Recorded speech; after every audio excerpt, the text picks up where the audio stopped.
위기는 위대한 기회의 위기는 위대한 기회의 죄송합니다. 이게 한번 긴장을 하면 그렇게 돼요. 저도 지금 막 땀이 막 나요.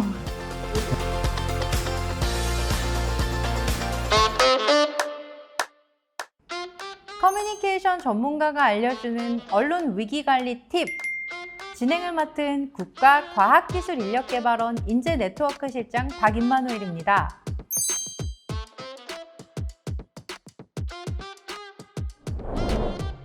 이 시간에는 홍보 담당자의 핵심 역할과 언론 위기 관리에 대해 알아볼 건데요. 최고 전문가 한 분을 모셨습니다. 안녕하세요. 저는 한국항공우주연구원에서 홍보를 담당하고 있는 이규수입니다.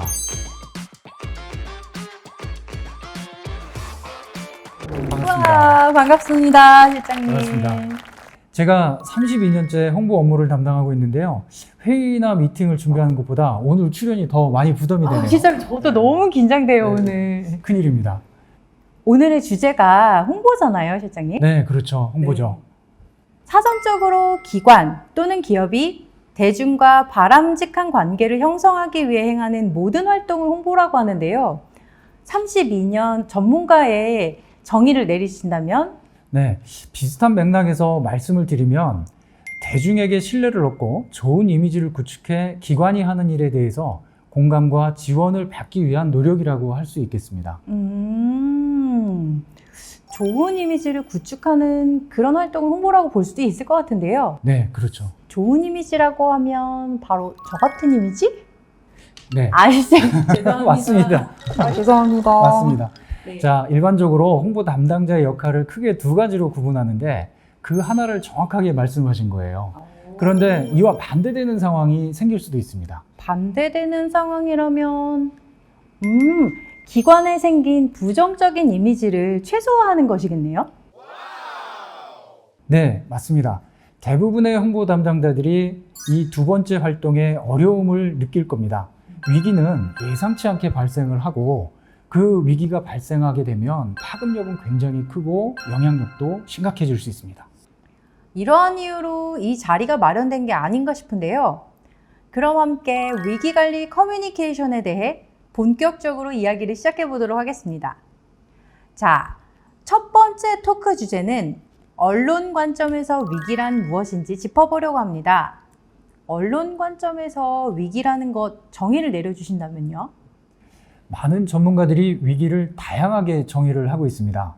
핵심 문장들만 살펴보면 예측하지 못한 상태에서 발생한 사건, 그리고 조직에 부정적인 영향을 미치는 일, 끝으로 개선되거나 악화되기 시작하는 전환점이라고 정의를 하고 있습니다. 저는 이 중에서도 핑크의 정의, 위기에는 위험과 기회가 공존한다는 말이 와닿는데요. 위기를 지칭하는 한자어와도 뜻이 통하는 것 같습니다. 그렇다면 이쯤에서 퀴즈를 통해 위기의 속성을 명확하게 이해하는 시간을 가져볼까 합니다. 여러분들도 함께 풀어보세요. 자, 문제 주세요. 첫 번째 문제입니다. 위기는 언제 닥칠지 알 수 없기 때문에 예방할 수 없다. 갑자기 퀴즈를 풀려니 저도 헷갈리는데요. 제 생각에는 위기는 예방할 수 없을 것 같은데 맞나요, 실장님? 이 문제는 예방의 의미를 잘 이해하고 있어야 풀 수 있는 문제인데요. 위기가 언제 어디서 발생할지 모두 예측할 수는 없지만 어떤 유형의 위기가 생길 수 있을지 예상할 수는 있습니다. 멋진 말 아닌가요? 네, 위기를 예측하기는 어렵지만 예상할 수는 있다. 말씀을 듣고 보니 그런 것 같습니다. 네. 그래서 기관이나 구성원들에게 발생할 수 있는 위기가 무엇인지를 사전에 최대한 발굴하고 이에 대한 대응 방안을 미리 마련하는 것이 매우 중요합니다. 물론 위기관리의 최선의 방책은 위기가 원천적으로 발생하지 않도록 하는 것이지만 위기는 반드시 일어나거든요. 그래서 위기가 발생했을 때 대응이 가장 중요한 문제입니다. 그 대응을 어떻게 하느냐에 따라서 기관의 명예와 이미지에 큰 영향을 받을 수 있습니다. 그렇겠네요. 명쾌한 답변과 설명 감사드립니다. 자, 다음 토크 주제는 위기 커뮤니케이션의 원칙입니다. 만약 기관에 위기가 발생했다라고 한다면 이 기관이 입게 될 피해에는 어떠한 것들이 있을까요? 크게 세 가지로 분류를 할 수 있습니다. 가장 먼저 심각한 것은 인명 피해가 발생하는 거고요. 두 번째로 금전적 손해, 끝으로 명예와 평판이 훼손되는 것입니다. 그렇기 때문에 이러한 피해를 최소화하기 위해서는 홍보 담당자들이 국민과 어떻게 소통해야 하는지를 정확하게 알고 있어야 합니다. 그렇군요. 모두의 이러한 피해를 최소화하기 위해서는 위기관리 커뮤니케이션 원칙을 지켜서 외부와 소통해야 한다고 말씀하신 게 이해가 됩니다. 그럼 위기관리 커뮤니케이션 3원칙에 대해 살펴봐야 되겠군요. 빙고! 아주 칭찬합니다. 네, 그럼 다음 문제 주세요. 두 번째 문제입니다. 다음 중 위기관리 커뮤니케이션의 3원칙에 해당하지 않는 것을 고르세요. 1번 신속성, 2번 일관성, 3번 조심성, 4번 개방성.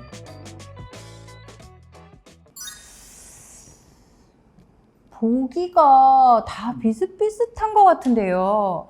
위기관리 커뮤니케이션의 3원칙 뭔가요? 첫 번째는 신속성입니다. 그리고 두 번째는 일관성이고요. 세 번째는 개방성이라고 할 수 있습니다.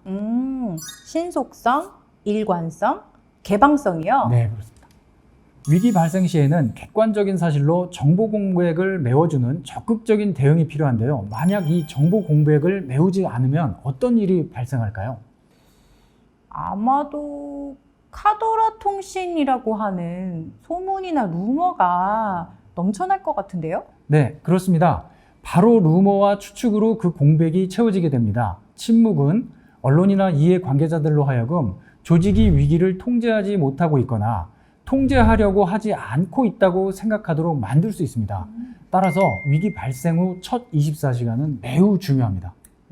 첫 24시간이 매우 중요하다. 여기서 잠깐.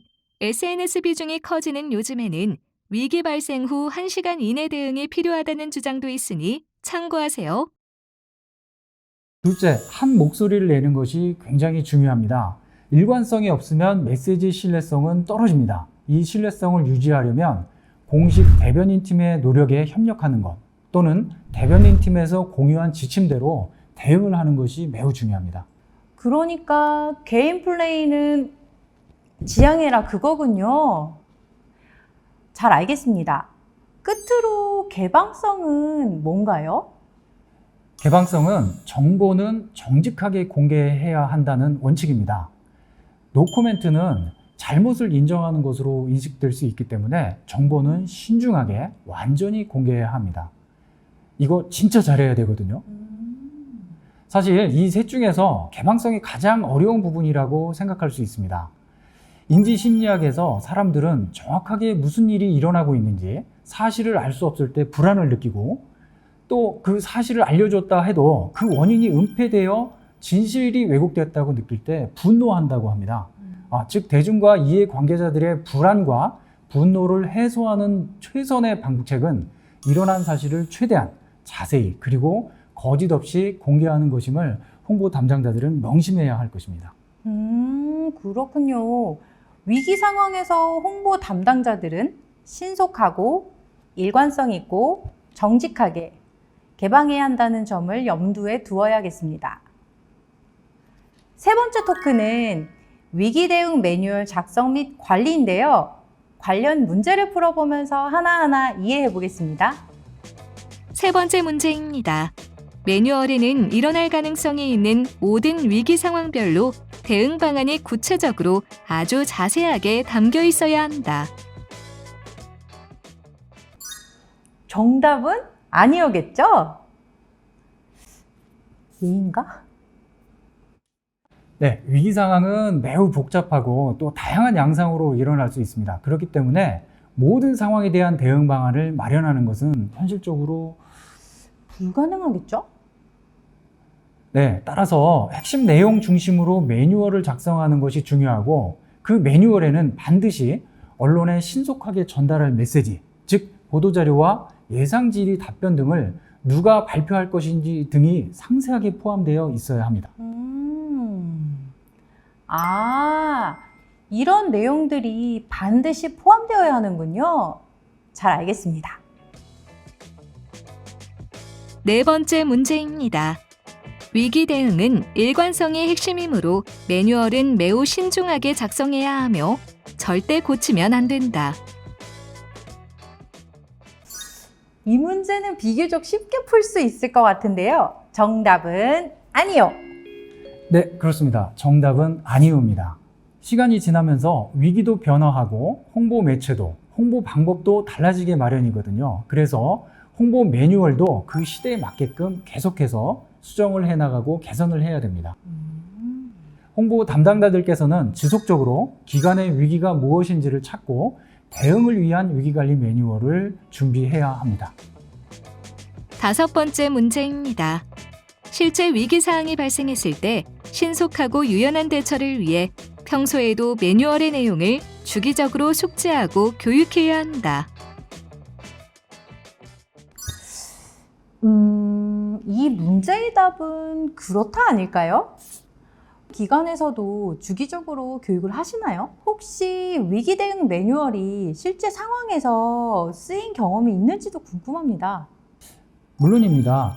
실제 위기 상황에서 매뉴얼이 가동되려면 평소의 내용을 잘 인지하고 직접 훈련해 보는 것이 필요합니다.